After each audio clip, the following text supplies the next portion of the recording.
Hello witches, Wicked Witch Overlay here with another video.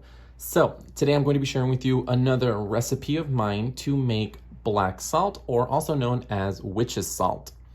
So black salt or witch's salt can be used for many different things. It's used primarily and more modernly for protection. So that's one of the biggest things that you see black salt used for protection. But it does have other qualities in it that you can use in your craft. So it could be used for protection. You can also use black salt for, you can use it for actually baneful magic. You can use black salt as well for purification, to draw out negative spirits, to banish evil, banish negativity. And you can also use it to ward off negativity as well.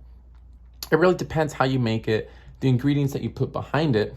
Now, just letting you know, I actually had a different video filmed for this where you actually got to see me putting everything together.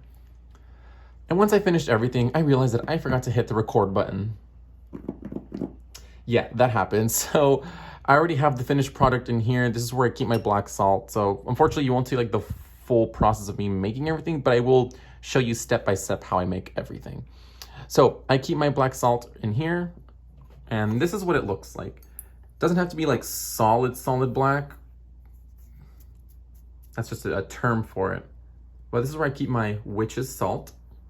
And I'm gonna show you pretty much the basic ingredients of how I make, of how I make it. Again, there are so many different recipes, and it really depends what the purpose that you wanna put your black salt for. The way I do it is I wanted to do a little bit of everything. So I wanted to be protective. I wanted to be able to ward off. I wanted to be able to draw out and cast out negativity in case I need that. And I also wanted to use it for spell breaking. So you can definitely use witch's salt to break hexes, for uncrossing and reverse any spells that were put on you. So I kind of wanted to have a little bit of all of those attributes together and have a nice a pretty versatile witch's salt. So in any witch's salt, you are going to need, in case you didn't know, salt. So salt is going to be the base for your witch's salt, hence the name. And salt is always, in general, just protective. It's very, very protective. It's cleansing, it's purifying. You really can't go wrong. And you can use any type of salt. Some recipes will say that you can only use Himalayan salt, or you have to use sea salt. That's, in my opinion, a bunch of baloney. You can use any salt that you need. Salt is salt at the end of the day. So you go to your dollar store and get some salt. That's going to be your base ingredient. So you're going to put mostly salt. So I would say that 60%, 70% should be just plain salt. And I'm going to make a little bit. I'm actually going to make a little bit more. Now, another very common ingredient in black salt is black pepper. Now, black pepper is really, close it, darn you. Black pepper is really, really good for dispelling and banishing negativity. It's also very protective. So you can either get black peppercorns and grind them up. Can I help you, cat? Sorry, my cat's being really loud right now. So you can use black peppercorns and grind them up with a mortar and pestle. I like to buy the version that's already powdered, just because it makes my life easier. We're gonna put one of those. All right. And just give that a good mix. Now, my powder has some peppercorns mixed in, so you might notice some of the peppercorns kind of lying around. But again, that peppercorn's really good for protection as well, and it also dispels negativity. Now, another common ingredient for black salt is ashes. And what I see a lot of modern witches doing is that they save their ashes from incense sticks and things like that, and they'll put it into their black salt. Now, if that's what feels right to you, then by all means. I personally don't do that, and I don't think that works for my salt. The reason being is because I want this to be protective. I want this to, to be able to break hexes. I have my own intent for this. So if I'm burning incense that has the intent for something different, or if I'm burning incense that has to do with love, I don't really want to put love in my salt. If I'm burning a money stick incense, I'm not going to save the ashes for that and put it in here, because this is not about money or success or finances. You know, that's not what I want it for. So I put ash of herbs that I know are going to help with the correspondences of my salt. So what I did was, and like I said, when I did this video the first time, you have to see me burn these, but I use basil. Basil's really good for exorcism. That basically just means for casting out negativity, casting out evil. So it also has some protective properties too. So that's why I have basil. Rosemary for cleansing, for purification and protection. And I use Angelica. Angelica is amazing for destroying hexes, for breaking spells that have been cast against you, and also protecting you from any other mal magic, any form of ill magic that's been targeted to you. Angelica is amazing for that. So what I did was I burnt all of these together, and I took their ashes and I added it into my salt.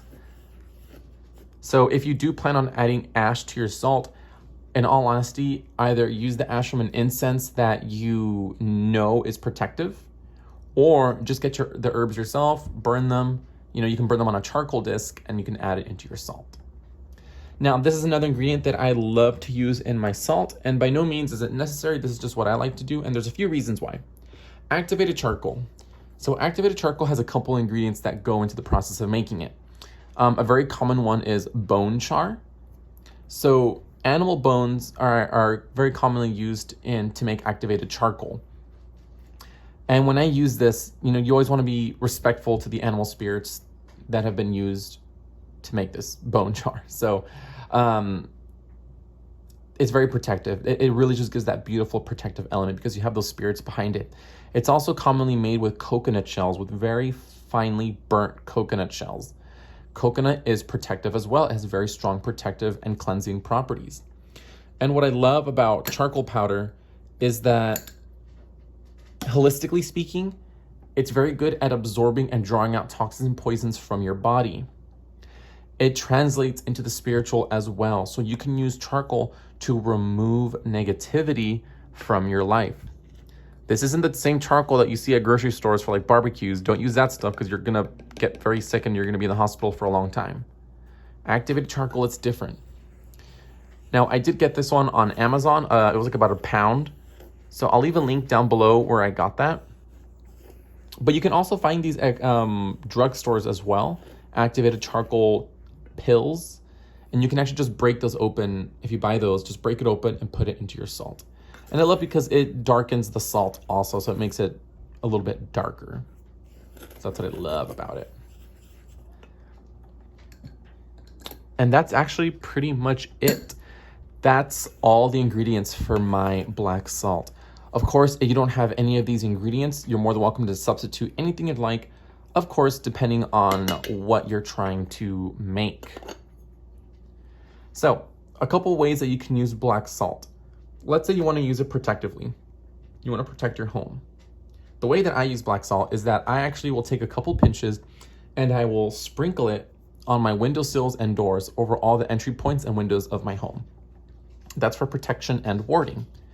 If you're doing a protection spell, you can actually dress your candle with your black salt. Or if you're doing a jar spell, let's pretend this is a jar spell, I can actually sprinkle some of my powder inside for protective jar spells. You can add black salt to your ritual bath as well. So if you're trying to do, let's say like a cleansing bath, you want to remove all the negativity, you can take like a small spoonful of this and just add it into a running bath for cleansing, for removing all the impurities or any negative spirits that may be latched onto you. And you can do the exact same thing for spell breaking. Again, if you feel like you've been hexed by someone or there's been a curse placed on you, you can do curse breaking baths. Just put 1 or 2 of these into your bath to break the spell. Or if you want to do candle magic with it, you can light a black and red candle that's really good for uncrossing, breaking spells, and reversing it. And you can lightly dress it with some black salt for spell breaking. That's kind of the main things that I use my black salt for, like I mentioned earlier. This is an amazing tool, you guys. I mean, black salt is easy to make. If all you have is salt and black pepper, go to your dollar store. Go to the dollar store, get salt, get black pepper. You know, they even have rosemary at dollar stores now. You know, get these together, mix it all in together, and boom, you have your own witch's salt. Black salt doesn't have to be 100% black. You know, the title of black wasn't added until later on. It used to be just called witch's salt. So if all you have is salt and black pepper, then just go with that. That will be your witch's salt. It's protective and it can ward off negative energy. It works just fine. I'm just using all this stuff because I'm extra. But yeah, that is the video for today. If you have any questions about black salt or how else to use it, go ahead and just let me know down below. If you have your own recipe, go on and share it with us. Let me know how you use it. There we go. All right, so my beautiful witches, make sure that you are following me on Instagram at wickedwitchofla. And if you're not already subscribed to my channel, why don't you go ahead and hit that subscribe button. Make sure to like and comment the video. That helps me out big time. I am trying to get up to 200 subscribers right now. So once I hit those 200, I am gonna do a Q&A video. So go ahead and start leaving your questions down below or just message me your questions on Instagram. I'll take note. And once we hit that 200, boom, Q&A video. All right, my beautiful witches, thank you so much for joining me today. I hope you enjoyed this recipe. Please be safe, take care of yourselves, wear a mask, or else. And above all, blessed be. Goodbye, my witches.